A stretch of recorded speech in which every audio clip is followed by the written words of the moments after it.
Here we are. We're live in state-controlled Britain. Hello, and it's a scorching hot day, but that's fine. It's not as hot as it has been in the past, but don't let the people tell you otherwise. So, yeah, if I'm sounding a little bit disheveled, it's because I am. Had to go to hospital today to visit Jane's dad, so that wasn't great. And then we had a very smoky kitchen and a little bit of a fire. So it's been one of those days. But here we are. And how is the world's top nutritionist today? Stephen Thomas, good day, kind sir. How are you? Well, I just said Well, not particularly Not great brilliant. after, but yeah, here we are. So don't let that put you off. Right, Cruz has given us a super sticker of $10. Wow, thank you, Cruz. And no question attached, so that was very kind of you. We'll dive straight in, I think, then. Gazamongo, lipotoxicity, the latest thing to be terrified of. There's a thread in school. Yes, I had a look at the thread in school and I watched the video, and I was quite disappointed with Dr. Ali Nadia because one of the things he said is just factually incorrect. I don't know if you've seen it, Richard, but he says in the video, you can get to a point where you eat so much fat that insulin can't get your fat in the fat cells, which really isn't what it's about because you don't really need insulin, do you? I mean, what you actually need is lipoprotein lipase and the activity there. Fat storage is not directly insulin dependent, which is quite a frustrating thing because he is really good normally. So I was a bit surprised to hear that. So yeah, when you hear a really sort of stark thing that isn't quite correct, it does make you wonder. And it's nothing earth-shattering really, because he says what he sees is he likes his patients to have triglycerides under 100 milligrams per deciliter. I don't think that's particularly controversial. The upper range is normally about 150 in normal labs, but there's so much more to fat storage. It isn't just about what your triglycerides are showing you, but if someone is stalling or their HDL isn't improving, for instance, just use those as an example, where they're stalling on weight loss, well, it's pretty obvious. You have a look at your fat to protein ratios, and for some people, high fat really works, and for other people, lower fat works. So I think it's a load of fuss about nothing, personally. What do you think? Yeah, 100%. Look, everybody seems to be moving the goalposts, and there is always an argument against everything that we do. It's protein. Protein causes cancer. Excess protein turns to sugar. Gluconeogenesis. We should fear all of this. Ketones are bad for you. And now it's fat. Keto is touted as a high fat diet. Very good friends of mine, people who I respect, push it this way, but it isn't. and it's the terminology might, if you were to Google what a ketogenic lifestyle is, then you may lead to papers and research and things and people's opinions that say it's a high fat lifestyle. But it isn't, is it really? It's not a diet at all.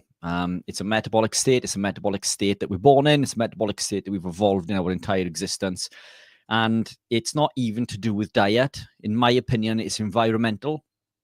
And if we were to fast, i.e. be in a situation in which food is not available, the body goes into a ketogenic state. So it's not a diet at all, in my opinion.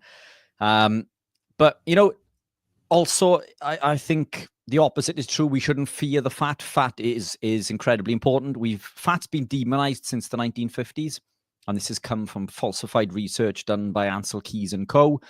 To make you fear saturated fats, which are natural fats, by the way, and to allow you and to drive you in the direction of consuming sugar, all for this. And I think the ketogenic movement, if you like, the carnivore movement, is fantastic in regards to promoting how beneficial fat is. Fat is beneficial. It makes up every cell within the body. 60% of the brain is saturated fat. The myelin sheath, which is made of cholesterol, allows us to send signals through the body. Quite literally every cell within the body is made of protein and fat, with only 1 to 2% being polysaccharide or sugar. So to push how beneficial fat is super important. But, we also should look at the macronutrients as nature intended. And everything that comes with fat in nature comes with protein and vice versa. So if we eat and consume as nature intended, i.e. some animal proteins, we consume the right amount of fat in the right ratio, depending on circumstance. There are circumstances in which some people need higher fat content. If they're damaged, for example, if they come into this and they need extra help healing, repairing, and for hormonal function. But what I found when I came to the ketogenic way of living is it was fat with everything. MCT to your coffee, double cream, adding lumps of butter to my cooked meals and cooking in lots of fat. And all of those things are fantastic. And for full disclosure, I make MCT oil. But it doesn't mean that I add it to everything. You don't have to add it to everything. You don't need to add fat to everything. These things are there. They're tools. They're levers to be pulled. You don't need, just because you can, doesn't necessarily mean you should. Whenever in doubt, come back to basics. Eat animal proteins that come with natural fats. If you're suffering with low energy or brain fog, then maybe consider increasing the fat. If you're suffering with diarrhea, then maybe it's a bile reabsorption problem. So maybe look at reducing the fat. If you're suffering with damage and you need to repair hormones, then maybe increase the fat. So there are circumstances in which we need to pull additional levers, but always come back to basics: animal proteins and natural fats. Excess of anything is bad for you. Too much water will kill you. So it's let's not be stupid about this stuff. Fat is essential. Anyone that said otherwise is just an idiot. Stop demonizing things that are essential for life. Proteins and fats are essential for life. Carbohydrates are sugar. Sugar is not essential. Stop saying dumb shit and just eat as nature intended. Richard, pulling no punches tonight, which is always good. And last time you did that, everyone really loved it. Obviously you haven't seen the video. You don't need to, and I agree with you, by the way. I mean, somebody on school said have a look, so I had a look. Just to clear things up, if people want to know, yes, insulin does inhibit hormone-sensitive lipase, so it does stop the breakdown of fat. But what the phrase was that you're eating too much fat, and insulin can't put the fat in the cells. That is complete nonsense. That's not what happens. If you are eating fat and your insulin is high, and you're preventing fat breakdown, well, yeah, but we've got to look at why is the insulin high, not what you're doing with your fat. I mean, it's just looking at it the wrong way. And I think it's making something that is very simple, like you say, very overcomplicated, because you've only got to look at your body. You've only got to get your fat calipers out, or your tape measure, or look at your trousers or your blouse or whatever, and you can see if you're eating too much fat, if you're eating too much. Exactly what Richard said there as well. I'm always saying that you can have too much of anything. Just because you're carnivore doesn't mean you don't have to be mindful of how much you're consuming or what the ratios are. Some people might be eating dairy, which is not great for you, and we often say that if someone has a fat loss stall, well, why don't you cut dairy out? So there we are, straight away saying, we don't talk quantities, we talk about the type of food that you're eating, because if you take dairy out, you might be able to replace that quantity, that mass of food, with something like a steak. So anyway, great. I think that's a good answer personally. There is another super chat, so let's go to the super chat from good old Tina, who's a big supporter. I don't know if that's on your channel or mine, I don't know. Jonathan once told me, Carnivore Muscle told me how to work it out, but I can't remember what he said. Tina, $10. If there is a 3-month anabolic window, in quotation marks, post show, she's talking about bodybuilding show, would it be ideal to do a mini cut right after that period for like a week and then go back into bulk and repeat to maximize muscle growth? Wow, that's a very specific question. Richard, I think that's for you.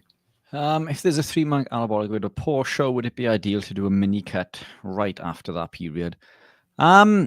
After competing, I don't see the need to do that. I mean, we've already cut extreme to get to the point where we refeed in order for show.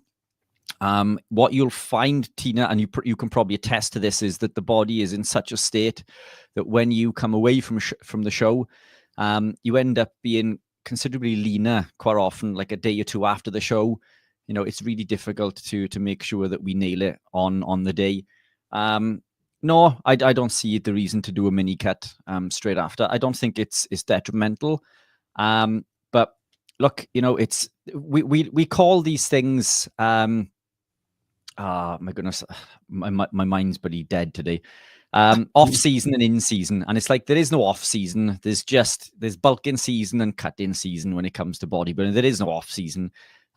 Because you know your off season is technically building, healing, and repairing, ready for the next cut. The beauty of being ketogenic and carnivore is that we pack and store far less body fat, which means we're closer to that stage weight, which means we push our bodies through far less stress in order to get back to competition weight.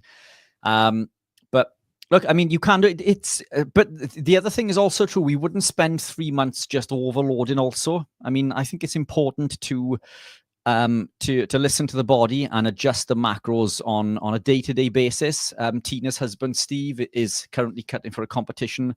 One of the things that we done with him recently, I think he stalled at around 176 pounds by memory, and we dropped the protein.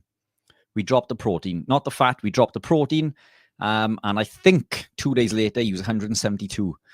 So a big drop so we dropped it just below maintenance. That's not something you can do for a prolonged period of time. But then look, it's all about mixing things up and allowing the body not to become complacent with where it is. But look, you know, you can do a mini cut, but it's we've already cut to an extremity to get to that point, and the body is in such a state where it wants to absorb and utilize all of the nutrients that we put in. So I'd use that time after. Not to go crazy, people. What many do is they overload. They binge. So typically, what happens, and myself included, I'd come away from a competition and I would eat everything that I wanted. And this was like a few years ago.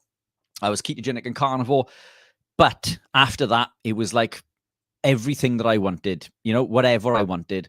And in the early days, I think after my second comp, I gained 3.5 stone in a week, and I had a huge distended belly. Still with abs, because it wasn't enough to store with to fat to that degree. Really uncomfortable, and it took me many months to recover from that. And this is the problem, you know, when we bounce back after competing to such a degree that we overload. So I think almost like reverse dieting is critically important, but that's something that we don't need to pay too much attention to if we're ketogenic and carnivore, because we just go back to eating natural fats and animal proteins. So no, I don't think it's essential. But look, a bulk also, I mean, it doesn't mean that we can consume whatever we want. You know, we still need to eat within a certain range if we want to do a clean bulk. You know, we can do dirty, but dirty is going to lead to overspilling. So no, I don't think it's essential. I don't think it's going to cause major harm, but I mean, we've already done that leading into the comp anyway. Excellent. Thanks, Richard, for that. Oh, by the way, if for the people in school that are interested in that thread, if you want to know more about that, then just email me. They talk about adiponectin and all that, but it's a bit pointless, really, on the live to get too detailed into why that was a bit crazy as well to mention. But anyway, right, okay, Blake, here's a 3-part question, Richard. Dr. William Davis, who I normally like, by the way, said that prebiotic fiber is not just about butyrate, and early humans also ate roots and tubers. Yep. On a carnivore diet, the microbacteria called Akkermansia increases in population from usually around 5% to somewhere between 30 to 50%, and degrades the intestinal mucosa layer, which is very bad. So according to him, we feel good in carnivore diet initially, but will face problems in the long run. He also talks about research where kids' growth was stunted due to this. What's your take on this? Do you want to start? What are we trying to get to with this? I mean, it's 5. I'm trying to understand the question. So from a usual 5%. So eating. Yeah, I don't understand the question. Well, what he's saying, Apologies. is this particular bacteria, the population increases. Well, actually, I mean, firstly, I'm going to query where that 50% figure comes from. Secondly, Akkermansia is a specialized gut bacteria that does two things. It actually will break down the mucosal layer, but it also stimulates production of new mucosal layer, because many things in the body do this.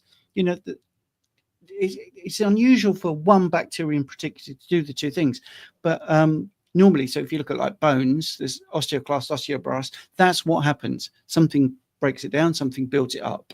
Jason Fung also, you know, he also talks about how the human body is great. If you want to build a new kitchen, you don't leave the old one in the you don't leave the old kitchen in the kitchen room. You know, you take the old one out, you put a new one in. So we get this enhanced production. Actually, the biggest takeaway for me, Rich, is he talks about long-term carnivores having this problem. Well, I don't see this. I see long-term carnivores having better GI tracts, better or less symptoms of Crohn's, less symptoms, less diarrhea, less GI distress. It just doesn't actually hold water at all for me. I'd like to see the research where it stunted children's growth, because I find that very hard to believe, to be honest. Yeah, me too. Look, we can look at research papers, we can look at numbers on a screen, and we can look at things done in labs. But what happens in real life compared to those things, they're two very different things. I can only speak from personal experience and that, you know, of those that I've worked with. And I see benefit across the board. I mean, carnivores who seem to live a strict carnivore lifestyle seem to thrive. You know, all of this rubbish about bone degradation and muscle wastage, you know, it's the opposite. Look, I've had over 3 years off training, off resistance training. I went into a bit of a segue, apologies, but I went into endurance sports, lost, you know, a lot of size. I haven't had an awful long time back on resistance training, and like everything is, I'm gaining muscle hand over fist. It's like, and I'm not doing anything. I'm training like 3 times a week for like 40 minutes, and my strength's going up. Everything is just this shirt was loose on me a few weeks ago. I'm not having trouble with, you know, healing, building, and repairing. My intestinal tract is the best it's ever been. You know, I don't suffer with the issues that I used to. The longer that I live the lifestyle, the healthier that I seem to be. And when we look at studies done, you know, on groups of people, like which children are these done on that have been carnivore for a prolonged period of time? You know, are there any studies done on carnivores? Because I've never seen them. No. You know, in order to come to a conclusion with this, you would need to take somebody from birth, a set of twins. You'd have to lock them in 2 separate rooms, feed one something, feed the other something else with nothing else, or put them into a certain metabolic state and evaluate the outcome of that at the end of their life, which is impossible. You know, so we can look at certain data that may suggest certain things, but compared with what? What are we comparing it to? In the real world, people who eat meat and natural fats heal, build, and repair and thrive. And they're the healthiest people that I know, you know, period. These studies in which they claim that, you know, X amount of children on what children have been tested on a carnivore lifestyle? I've never seen that study, you know? So it's, look, I can only speak from personal experience. When in doubt, I always go back to basics. What's my body made of? My body's made of protein and fat. What would we have consumed our entire existence? Protein and fat. Yes, we would have consumed carbs seasonally, but they would have been seasonal and they were nothing more than survival foods. You know, I've experimented lots over the years in regards to carbohydrate from different sources. Am I missing a trick? You know, do I feel better when I consume carbs? Because I'm in this for optimal health. I want to be the best athlete I can be. Do you know, every time and I'm a sugar addict, I want to be able to put these compounds in because I love them. I'm addicted to sugar. Every time I put them in, I feel absolutely awful. I feel short of breath. I get aches and pains. I get GI distress, and my athletic performance is hindered. And I end up gaining weight around the midsection and feel puffy and inflamed and full of water retention. Every single time, no matter what I do, whether it's front loading, back feeding, targeted refeeds, no matter what the source of carbohydrate, I'm just not designed to consume carbohydrates. Maybe I'm the only person on the planet. Who knows? But it does not work for me. And I want to put them in. People think that I am wedded to these words, keto and carnivore. Look, if I could use them as a tool for optimal health and well-being, fantastic. But the fact is, every time that I put carb in, no matter which source, I feel worse for it. Yeah. And I like this feisty Rich. The thing is, what we always talk about, most things are bi-directional. They're not, one thing doesn't do one thing. There's always things in the body. There's rate limiting steps. It's always context dependent. And many of these concerns are all theoretical, and they're not borne out by, individual clinical experience. I mean, both of us have got clients, and ourselves, obviously, people in our family. And these theoretical concerns are beginning to get a little bit tiresome, aren't they? Because, when we do individual assessments of everybody we deal with, in the main, we get success stories at the end, and I've not had this. I mean, when people do their gut microbiome or diversity or whatever testing is done, I mean, mine came out optimal. Most of my clients, it comes out optimal. So it's not borne out by clinical testing. It's not borne out by clinical experience, and it's just too simplistic. I mean, it's absolutely ridiculous, really. And like I say, the mucin is there to not only break down the layer, but to stimulate new production. It's and maybe what's happening in the people he's seeing is they're not eating enough fats, or they're not eating enough proteins, or they're eating too many carbohydrates. So I know we're saying the same thing. We both sound like grumpy old men, but that isn't what we're here to do. So let's get to the next question. Don't forget. Go on, Rich. Yeah, just to jump on the back of that. Look, there is evidence for this. Our good friend Ben Azadi, you and I have both had him on our podcasts. Yeah. He spent an absolute fortune on gut microbiome, lots of tests. His alpha diversity was classed as okay, and he's strict carnivore. It was okay, and he was advised by his doctor to consume grains, whole grains, and nuts and seeds to increase the alpha diversity. But obviously, he was going on a 90-day carnivore challenge. At the end of this 90-day, he retested, and the alpha diversity in his gut increased substantially from eating animal proteins and natural fats. So it just, real life just doesn't bear up, Yeah, that's right. This one's for you, I think. MJ saying, an interesting episode with Dr. James. Bicarbonate use sounded good. Or did it? Also, he's taking calcium. What are your thoughts, guys? Well, my thoughts and Richard's thoughts, we're going to do a video at some point together, to just not do a rebuttal, but to go over it. But my thoughts, I've made quite public. His take on calcium is not correct, really, because the bottom line is he thinks that the animal diet or the animal way of eating, animal-based eating is going to make your bones dissolve, and that's not what we see. Just going back to clinical experience, again, I had this week somebody say, I used to be osteopenic, but now I've just had my DEXA scan back, and that's not true anymore. I have that every month at least. So I've had that every month for about 6 years, where people are reversing their bone mineral density problems. I have it in my own family. So, when you look at long-term carnivores, Maggie, the rancher, 67 years, what's his name? Rick Rodriguez, who's done 40 years carnivore.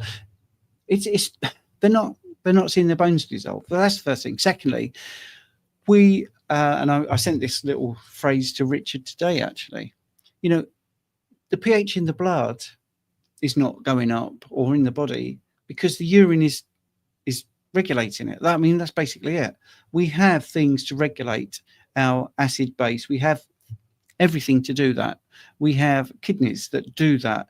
Now, he said in his talk that that there is rate limiting steps, the physical parameters of the kidney mean that there is limits. Well, that's true of everything, absolutely everything. But we still breathe. It works in this way of eating. We're not consuming 10 times the amount of food that we should be eating, so it doesn't make any sense. The volume if we eat to hunger and stop at satiety, that is meaning that we are eating the right amount of food for us, and our kidneys can deal with that. And we've seen that. 10 years I've been doing blood testing, and obviously that's urine analysis as well, and fecal matter as well. So none of this hypothetical, again, another hypothetical is borne out by it. Don't forget that the acidic level or alkaline, the pH of the body, basically, there's 4 independent variables, and as they move around, they make things work. So we're ignoring our lungs, taking out carbon dioxide, adding in oxygen, which is just one method of changing what's happening with the physiology of the body. We've got our kidneys, we've got the urine, we've got all of these methods to make sure that we are in a physiological, healthy way. And like I say, going back to clinical experience, the calcium thing, dissolving bones, just don't see it. Yeah, I agree. And no, I don't agree. Look, it's James is a nice guy. We get on. I get on really well with him from the times I've spoken to him. He is, by his own admission, 85% carnivore, animal based. We agree on lots and lots of things. We agree on the importance of animal proteins, natural fats, the importance of salt, cholesterol, almost everything. I think the only area that we disagree is, and to put it down to a simplistic perspective, is the ratio of the macronutrients in regards to, do we need excess amount, do we need this much protein or this much protein, and do we need anything to offset the potential overconsumption of protein? But now we're into the 1 and 2%. So I don't agree. I think excessive amounts of calcium is incredibly damaging. From my own experience, if I overconsume calcium, I mean, it causes aches and pains with me, cramping, and severe migraines. There are a handful of things that will trigger my migraines, and calcium consumption is one, regardless of the source. So my body strictly regulates calcium. And as Stephen says, we are going to do, as you say, not a rebuttal, but I mean, it's our opinions on that. But look, James has got so many of the other things right, in my opinion. So, and what I wanted to do in that call was to focus on everything that we agree with over what we didn't, because I think there's far too much of this, animosity within our community as it is in regards to carnivore influencers bringing down other carnivore influencers. And it's like, well, why are we, let's find the common ground and drive the message forward and push forward. And, if we're going to rip anybody apart, let's look at, the vegans or a vegetarian, and not in a negative way also, because I just think they're misinformed. But there's way too much of this, I think, within the community. So, we should be focusing on the ground that we all agree on, over maybe looking at the minutiae and the small percentages of which we do not. And this is the problem. Once we start to dive deep into something, and I've said this many times, it's a rabbit hole, and you go down this rabbit hole, and it's a never-ending rabbit hole. And the more I learn, the more I realize I do not know. And that's scary, because but it always comes back to the basics: animal proteins and natural fats. But yeah, you and I, Steve, will get that recorded shortly, and I'm sure that will make for some good content.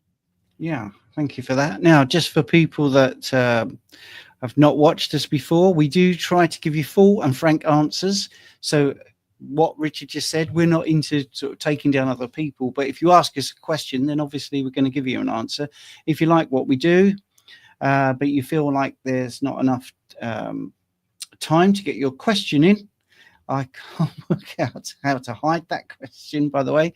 Well, you could join our school. You could join our school community, and here is what it looks like, a bit like sort of Facebook in the way it's structured. You can ask lots of questions, and you will get answers from members. And look at this.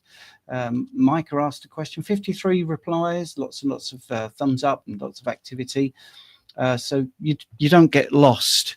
But the great thing is that we also do our lives in the school community. So tonight, here we are live right now. Look, at 7 p.m. Ask Us Anything. And then at 8 o'clock, in half an hour's time, we'll be doing the school members live Q&A. And then we do one on Monday as well. So if you want to ask questions and get in and a good full frank answer, then Sunday and Monday we do that. On Wednesday, I do a Wednesday wellness hangout sort of thing for 45 minutes. And as you can see, yesterday I did a thing with Coach Bronson. So there's lots and lots of benefits to being in school. Also, the classroom. We have courses that you can do. They are free courses. Some of them only open up depending on your activity within the school community. But this How to Be Carnivore, I've just added that. That's quite new. Free keto course, that's new. That's open straight away. But there's loads and loads of courses. They've all got free ebooks, lots and lots of videos, loads of transcripts. The fruit and veg, for instance, that rips apart all the myths about fruit and veg from PDFs that the fruit and veg producers have made available. But you have to really dig deep. So you find out, for instance, that apples in your supermarket were picked over a year ago. Yes, and they tell you how they do that, and that was before Bill Gates got into the appeal thing that sticks to everything. Pears, 9 months since they were picked. How much nutrition is left in these things after just 6 weeks? They admit there's pretty much nothing left. It's just bags of sugar. These are the food producers themselves. So you can get access to all these things, all this great information. We also accept a one-off payment if you want to jump the queue and have them all open straight away. We've had a few people do that as well. Craig is saying that he's bought my book on blood tests. Well, that's, you get that when you get to level 8, which is good. Thank you very much. And led to an interesting conversation with his diabetic nurse. A lot of people seem to like school, so there's loads of people in the chat saying it's really good. I'll put a link in the description for you. One thing I would say is we're always looking at pricing, trying to keep the pricing low. We are at least 50% less costly as most other school communities, but that can't last forever. So if you want to get in that link and book, and you will be guaranteed for life that low price. So make sure you get in. Don't keep umming and ahhing if you think, oh, they're going to keep that forever. We're definitely not going to do that. We can't afford to do that, but we want to get it nice and buzzy. So there you go. Right. So that's all about the school community. And like I say, there's a link in the description. Let's get back to the questions. And thank you for all the nice comments, by the way. So Sue, she's asked this twice. But we heard you the first time. Is there any logical reason why lamb feels better in my digestive system than beef? Usually minced beef and whole lamb. Yeah, well, minced beef is going to be higher in histamines generally, so that's going to cause more problems. Beef may be grain-fed, so it's going to be higher in the inflammatory compounds and linoleic acid from the grains, although lamb generally contains higher levels of linoleic acid when we compare gram for gram, but this is offset with the higher omega-3s. Also, lamb contains around 10 times the omega-3 than beef does. But beef, especially minced, it tends to be a little bit older, so it's aged. That's going to be higher in histamines. And minced, I believe, causes increase in histamines because of that mincing process. The histamines will bind to mast cells in the gut, causing things like acid reflux and other issues through the digestive system. So lamb, this is why lamb, in my opinion, is the creme de la creme. Lamb is always grass-fed and grass-finished, whereas beef, it may be or it may not be. That said, that doesn't mean that you shouldn't eat beef. I tend to preference beef because I prefer the taste. I love lamb, but I'll probably eat beef maybe 5 to 6 days of the week, and lamb will probably be 1 to 2 days. But if you love lamb, there's no reason why you shouldn't consume that every day, because in my opinion, it is more beneficial. Again, higher in omega-3s, 10 times higher content, better vitamin B profile, and arguably a better amino acid profile. So lamb, grass-fed lamb. We hear grass-fed beef because this is the message from the States. But lamb is not predominantly available compared with beef stateside. So if you have access to and can afford it, go for lamb. Excellent, excellent. The chat is absolutely buzzing, and Jonathan is leading the way with some brilliant comments. We don't ever have time now for the fun comments, and I do apologise for that, but because we have so many questions. Amy is asking, is 2 to 3 millilitres of fermented cod liver oil enough to fulfil my daily omega-3 requirement if also eating 2 pasture-raised egg yolks and 24 ounces of beef, lamb and goat? Yeah, brilliant question. Amy, this is going to sound like I'm trying to dodge a bullet. It depends on your requirement. I mean, I should imagine that it's enough. It's certainly more than most people are obtaining. This is to do with the ratio. So compared with when we look at RDAs, we're looking at an average person, and the RDAs are generally not enough anyway, but an average person has a diet high in omega-6. So we need the omega-3 to offset. If we're living a ketogenic, carnivore-based lifestyle, our omega-6 intake is generally a lot less anyway. So our requirement for omega-3s is going to be a lot lower. And you are consuming lots from fermented cod liver oil, which is a fantastic source. Eggs, pasture-raised eggs, and beef and lamb, fantastic. I should imagine that is enough. But Amy, how do you feel? You know, are you suffering with inflammation? Do you feel fit and healthy? Omega-3 is incredibly beneficial, but we do need, our requirement is far less than somebody who is living a standard lifestyle. And just to add, if you are supplementing, or looking to supplement with omega-3s, that is what I would suggest is fermented cod liver oil. I'm not a fan of any other type of supplement for omega-3s because of their capacity to oxidize. There are some that are better than others, but for me, fermented cod liver oil does not oxidize because of the fermentation process. So that would be my protocol. Excellent, Richard. You're on fire tonight, mate. Even though you came on with your grumpy pants, you're doing really well. But people loved it last time when you were a bit feisty. The thing is, right, we are the same. We haven't got time to watch everything. Now, if you look at the fallout, by the way, I don't know if Rich knows this, you know, the fallout from the sugar diet, where everyone's backtracking now. Malnutrition by Victoria. You know, she's losing her hair. She's backtracking. She didn't say the sugar diet was the be all and end all. Cole Robinson said he did it for clicks.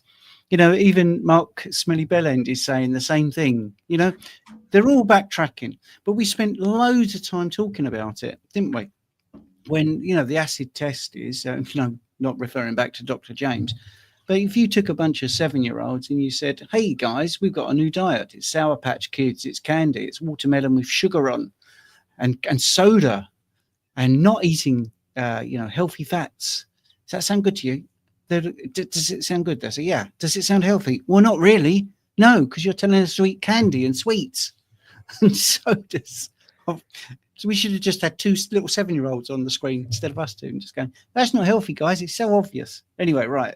Enough of this. Let's get back into a very Richard specific question. Right. Which is from Bill Vega, which really sounds like a Hollywood actor, doesn't it? Or actually more like some sort of illusionist and the, you know, anyway, right.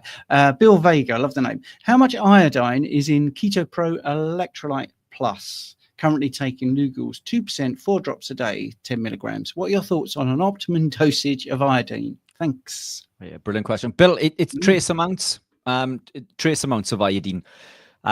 Many of us do not require the supplementation, you know, of iodine. That said, you know, Steve has a fantastic way to test this. Well, in fact, there's a number of tests that Steve's going to go through shortly. I don't need to supplement. You know, I obtain plenty of iodine from the food I eat, and I consume, you know, lots of the electrolytes throughout the day. I don't even know how many servings that is for me today, but it is trace amounts. So if you do require more, then Lugol's is fantastic. Optimal dosage, again, is going to be different for everybody. But Steve has in fact, a client of mine was telling me recently that they stopped supplementing with iodine. And then they didn't feel so good after. So, you know, we put it back in and then they felt fine. So as simple as this, you know, but there are 2 simple tests that Steve will run through now, which are incredibly easy to tell if you are iodine devoid. Yeah, I mean, one is the iodine clearance test, which you go to a lab to have, and just go on the back of what Richard just said. I had a client that was absolutely convinced that it was going to be a pointless appointment because she'd never heard of it before. It can't be that good if not. I've never heard of it. I know everything about my thyroid. I've researched it for 20 years. Anyway, I got a very apologetic WhatsApp from her saying, you were right. I've done this test. And I know before I've even got the results, because the tablet, which had the iodine in, which has got a prescribed amount, when she took it, half an hour later, she felt amazing. Best she's felt for 20 odd years. So there you go. But what happens in that test, if you want to know what then happens, and not just for that lady, but for everybody that has it, you've obviously ingested a certain amount of iodine, and then over the next 24 hours, they look at your urine and they see how much you've excreted. Now, this isn't exact science now because the body is remarkable, but let's just say there's 100 units of iodine in the tablet, and over 24 hours, you excrete 100 units of iodine. You're not deficient because your body's taking it in and saying, don't need it. All right. So it's a little bit more nuanced than that, but that's the principle. Second thing is you can rub it on your skin. And if your skin absorbs it, then you're deficient. If it doesn't, if the color stays the same, then you don't need it. I mean, there you go. So don't guess, test, or test, don't guess, however you want to say it. So yes, I like this comment from Andrea, by the way. No Carb Barb, by the way, has given us a super chat. Let's do this one first so it makes sense. No Carb Barb, $4.99. Thank you very much for the super chat. That's really helpful. Makes a huge difference to us because it shows that you care, and you know we do this for nothing. So it's really good to have some support. No Carb Barb. I always come back to you guys and plan to join the school community soon. We look forward to that. Really do. What Andrea said, who's one of the members, there are quite a few members in the chat. No Carb Barb, the 3 times weekly private school live sessions with Stephen and Richard are more than worth the price of the admission. Thank you very much. Thank you. That's really good. It's a very nice thing to say. So thank you for the super chat and the kind words. Right. Oh, I love this question. I'll go first. I'll give Richard a little break. And then he can improve on my answer because he always does. And I mean that in the nicest way, Rich. I mean it in the nicest way. Can you tell me if eating predominantly pork-based diet has benefits or drawbacks? Yes. Yes, it has. It has benefits and drawbacks, which is great. Sorry, so that's my joke. Pork is very high in B vitamins, B1 in particular. So some people really worry about B1 thiamine. B6, B12 says pork is good, and it has all the essential amino acids. So that's another thing that's good about pork, and it has a nice amount of zinc. It's rich in selenium for those people who are worried about their thyroid. Zinc and selenium are really good, and it's quite affordable where we live. It's pretty versatile, and it's very bioavailable, so that's good. And I enjoy it.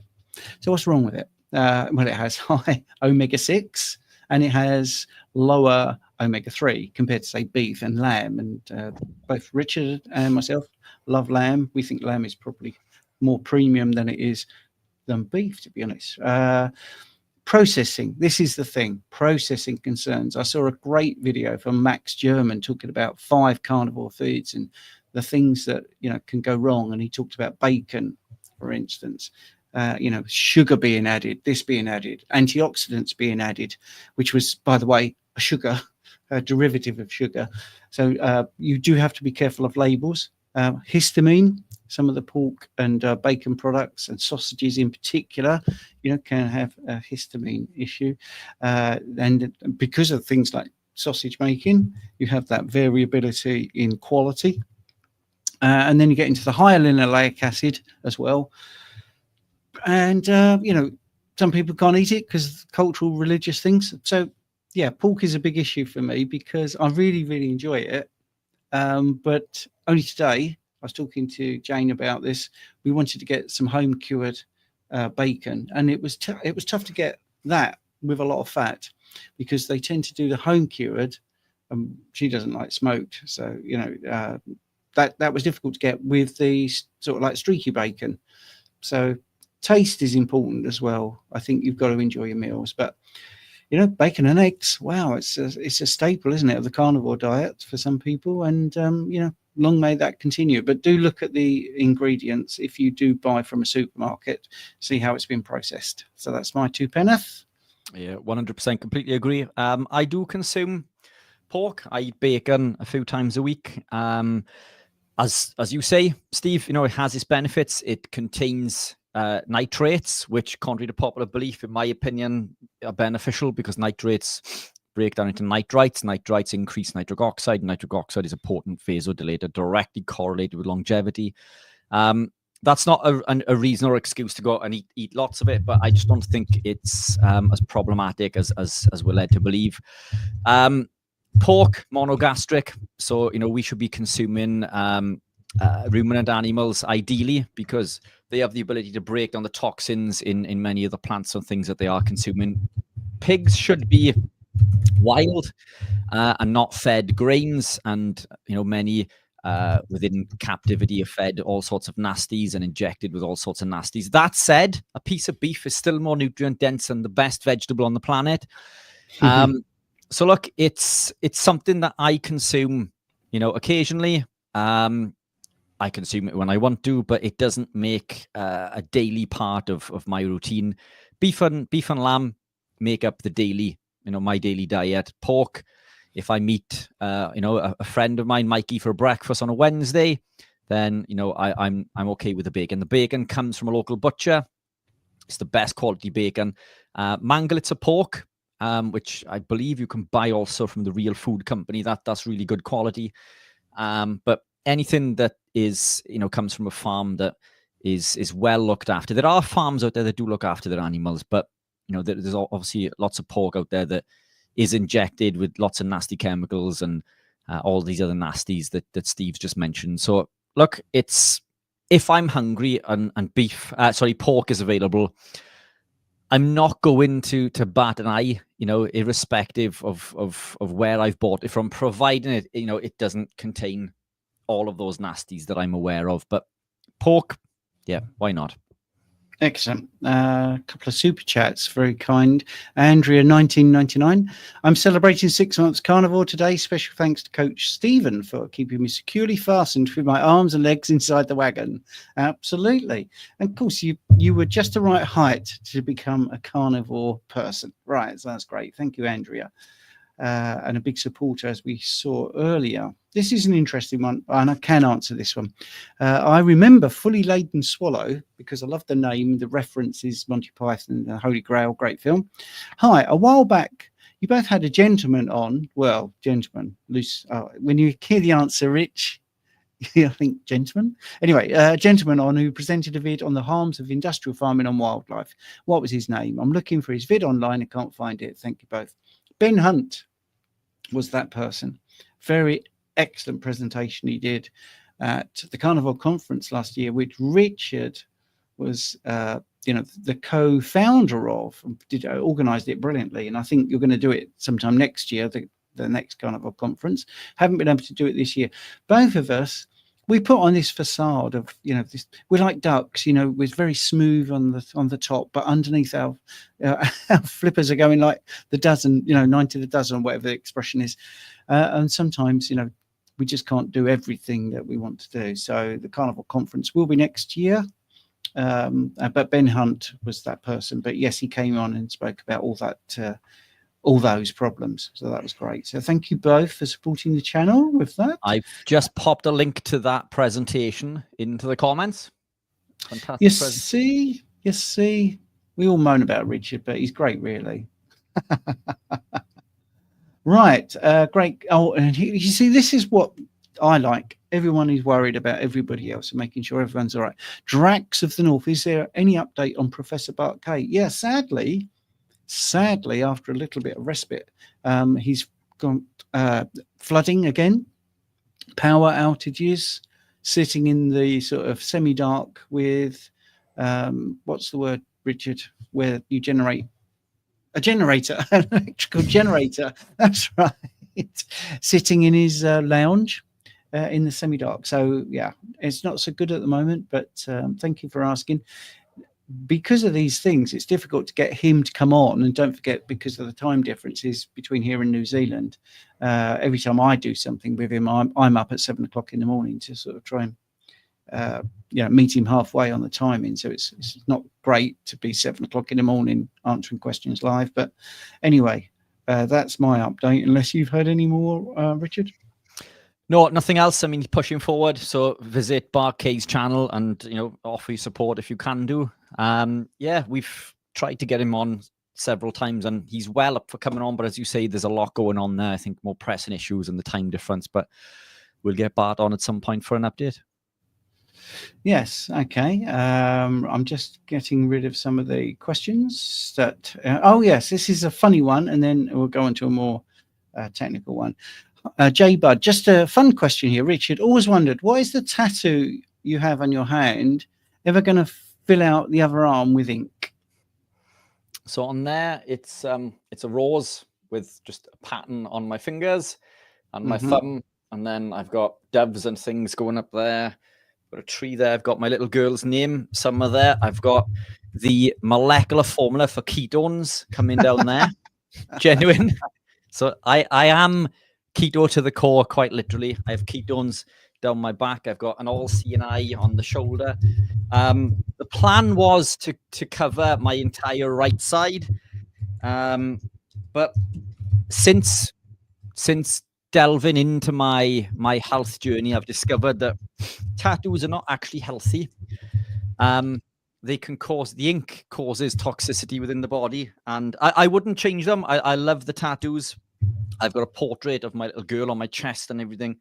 I wouldn't change it for the world, but I probably wouldn't get any more because of that rabbit hole that we mentioned earlier. It goes well beyond nutrition is 95+%, but there are lots of these other 1% levers that we can pull. But yeah, it's all on my right side, nothing on my left. Yes, yeah, well, that's a perfect right. Okay, let's get to the next question. So this is quite a heavy one after that fun one. Sean, transplant recipient. Not sure what sort of transplant you've had, but anyway, is there a recommended starting point for those that are immune suppressant? Well, I would say medical supervision when you start anything when you've had a transplant. But that doesn't mean that you have to believe absolutely everything. I would definitely make sure that you're happy with everything that's being done and ask tons of questions if it doesn't feel right. Because I had somebody recently and they were a transplant recipient and they were offered a sort of milkshake to build them up. And when we looked at the ingredients, it was literally sugar. Honestly, there was no proteins in there really at all. So. And then what they found is they went with the milkshake, which is fine. I'm not there to stop people doing what the doctors recommended. And then they started to see that they were having other problems, like increased blood pressure and kidney issues. So definitely medical supervision is absolutely essential. But that doesn't mean just following it carte blanche. It definitely means, you do your own monitoring and reading up as well. I would, if you have the money, I would have some sort of baseline labs that are out of the range of normal ones. Definitely kidney function, cystatin C would be the best thing for your filtration rate of your kidney. I would really get that. And I would look at all the normal things like the inflammatory markers like CRP, high sensitivity, C-reactive protein. Definitely look at that as well. When it comes to food, I mean, obviously, I would be a little bit more vigilant with all your handling. Make sure that the meat is fresh. I would eliminate the thought of eating raw for a bit. So basically make sure that you've got easily digestible cuts and your sort of your food hygiene is in place. That's what I would do. But I would definitely look at, your electrolyte balance, hydration, making sure you're drinking appropriate amounts of water, not necessarily drinking all the time. That's another thing. I would drink to thirst, and if your urine is straw coloured, that would make me very happy. Did you want to add anything, Rich? I think you've really, we're assuming that Sean is already on the journey, but if you're not, obviously just remove the compounds that are going to cause intestinal permeability and contribute to damage. So grains, seed oils, alcohol, medication that you don't need to consume. incredibly damaging to the liver. Once we damage, the liver, the kidneys, and the stomach, the intestinal lining, this massively increases the body's inability to combat, certain things and deal with problems. But grains and seed oils, obviously, remove them. Eat high quality animal proteins and natural fats, and everything else I think you've nailed. Thank you very much. Let's go to the questions. Just make sure that I'm up to date with all the super chats. I think I am, because super chats get you ahead of the queue. I think we now have one question left. So we have already put a link into the chat for the school community. If you want to join, I would definitely look at that. Let's do this last question. That's Matthew. What are your thoughts on Boswellia extract for helping reduce arthritis pain? My friend is eating a low-carb diet. She eats meat, fish, berries, olive oil, and mushrooms and cruciferous vegetables. Well, okay. Why? What do you think, Richard? Frankincense, isn't it? It's Indian frankincense. So I think it's... What the reason that these things elicit a positive response is because they activate our friend, the NRF2 pathway. This will increase glutathione, and it will help appear to help with things like arthritic pains. But these are medicines. I'm not against medicines. Medication are critically important, but medicines shouldn't be overconsumed. They should be consumed in the short term to address a problem, a symptom, while we address the root cause. Low carbs, a fantastic start. Meat, fish, brilliant. Berries, least toxic. Olive oil is okay. Olive oil isn't the best. It's better than vegetable oil, but fats that are hard at room temperatures, butter, tallow, lard, ghee would be better. Mushrooms are very high in lectins. So even though they are one that you can consume on a carnivore diet and not appear to suffer with any issues, this is because the gut is healed. If you're trying to heal the gut, arthritis, by the way, is autoimmune. So we need to heal the gut. Mushrooms, the lectins within are going to contribute to that. Cruciferous vegetables definitely contributing. The phytohemagglutinin is going to contribute to arthritic pains there. And cruciferous vegetables also high in compounds such as sulforaphane, which is going to affect the absorption of iodine and lead to thyroid problems. So my thoughts would be to come away from the extract, remove the mushrooms, remove the cruciferous vegetables, move towards the saturated fats, butter, tallow, lard, ghee. I'd even reduce the berries. Meat's fantastic. My preference would be good quality grass-fed beef and lamb. And in the short term, I would be adding the fats that I would be adding, if any, would be butter, tallow, lard, or ghee. Excellent. Okay, that's great. So many questions we couldn't get to, but we do like to give full and frank answers to everything if we possibly can. I think it's Phaser in the chat is asking about bloods. I'm just going to say I have a book, Guide to Blood Tests in the Context Low Carb, Keto and Carnivore, which you can get from Amazon. You can get a hardcover, you can get a paperback, you can get an ebook, you can get it on audiobook as well. So there you go, and that's got all your answers in there. I think it's worth investing in that book, and I think Richard's going to start selling them at some point as well. YouTubers, thank you for watching. Richard didn't know this, people on Apple Crumble, that platform, thank you for watching. I worked out how to do it simultaneously, but we can't say the name. So if you're on that other platform, thank you so much. If you're on Twitter watching, or X, we should say, it's not really kicked off on X tonight. It normally does. Thank you for watching. But anyway, we're here every single Sunday, 7 p.m. for an hour. We answer your questions for free. And just make sure you get on early and you're laughing. All right. I post the video on the Saturday. You can put your questions in there. Richard, what would you like to say? Thank you all for listening. Pleasure as always. Some incredible questions as always. And if you are interested, sign up to our school group where we can really get into the weeds with your personal questions. So thank you. Yes, the link is in the chat. Thank you, YouTubers and crumblers.